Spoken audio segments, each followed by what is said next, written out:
என்ன மக்களே, நாளைக்கு மே 1 எல்லாருக்கும் எங்கே போகிறதா பிளான்? ஃபஸ்ட்டு லீவ்னு ஒன்று விடணும், அப்புறம் தான் எங்கே போகிறதா யோசிக்கணும்னு நினைக்கிறீங்களா நீங்கள்? அப்போது இந்த வீடியோ உங்களுக்கு தான், மறக்காமல் சேவ் பண்ணி வச்சுக்கோங்க.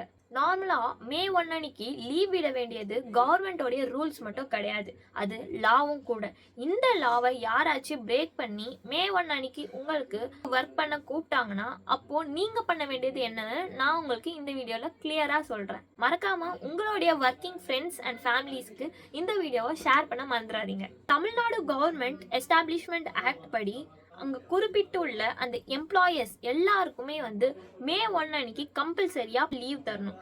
அப்படி அவங்க லீவ் தரலைன்னா முன்கூட்டியே அங்கே வேலை செய்கிற அந்த எம்ப்ளாயர்ஸ் ஒரு ரிட்டன் நோட்டீஸ் தரணும். அதாவது மே 1 அன்னைக்கு எங்களால் லீவ் விட முடியல, எங்களுக்கு நிறைய வேலை இருக்குது கம்பெனியில், ஸோ நீங்கள் ஒர்க் பண்ணணும் அப்படின்னு ஒரு ரிட்டன் நோட்டீஸ் அவங்க தரணும். அது மட்டும் இல்லாமல் நார்மலாக கொடுக்குற உங்களுக்கு அந்த வேஜஸை விட டபுள் த வேஜஸ் அவங்க தரணும். அதாவது ஃபார் எக்ஸாம்பிள், ஒரு நாளைக்கு உங்களுக்கு 1000 rupees தராங்கன்னா மே 1 அன்னைக்கு நீங்கள் வேலை செய்ய உங்களை கூப்பிடுறாங்கன்னா அப்போது 2000 அவங்களுக்கு தரணும் அப்படின்னு சொல்றாங்க இந்த ஆக்ட்லயே.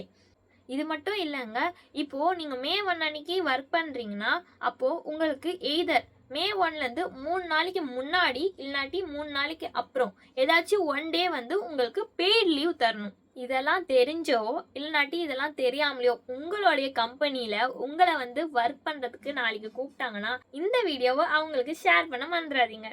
நம்ம நாட்டுக்காகவும் வீட்டுக்காகவும் கஷ்டப்பட்டு டெய்லியும் உழைக்கிற எல்லா லேபர்ஸ்க்குமே ஹாப்பி லேபர்ஸ் டே.